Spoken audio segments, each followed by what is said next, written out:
CoCounsel can enhance your ability to review agreements swiftly and effectively. CoCounsel's comprehensive review capabilities allow you to identify compliance risks even when time is limited, making it invaluable for efficiently analysing supplier agreements where it's crucial to spot gaps that could pose significant risks to your organisation. Let's see how CoCounsel helps you find gaps in a data processing agreement with a new supplier, explain the risks, and propose solutions to keep negotiations moving. Begin by selecting Review Documents skill.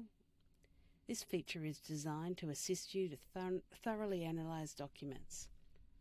Upload the proposed supplier agreement to CoCounsel by clicking Upload and selecting Files from your device to submit the proposed supplier agreement to CoCounsel.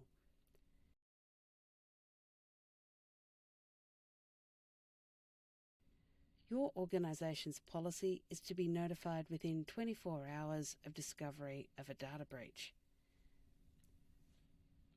Ask CoCounsel to identify any existing provisions related to data breach notifications so that you can assess their adequacy.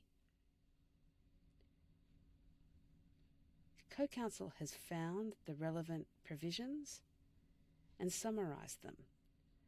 I can check that summary by clicking on the hyperlinked footnote.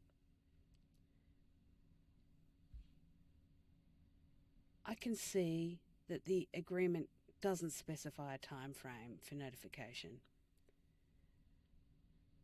I can ask CoCounsel to find where the agreement is inconsistent with our requirement for notification within 24 hours of a data breach.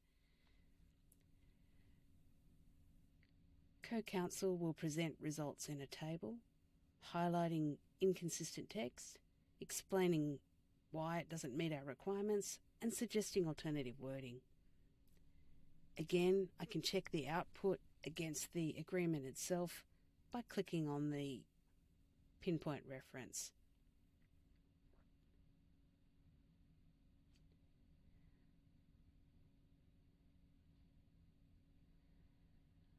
I need to explain why we need to request changes to this agreement, and I can ask CoCounsel to help me draft an email. CoCounsel will produce an email that explains the requested change, why it's important, and suggests some revisions. This explanation helps the business and procurement team understand the issue, and it can also facilitate a smooth negotiation process with the supplier. This is a first draft. I can download it as a Word document and make any necessary changes.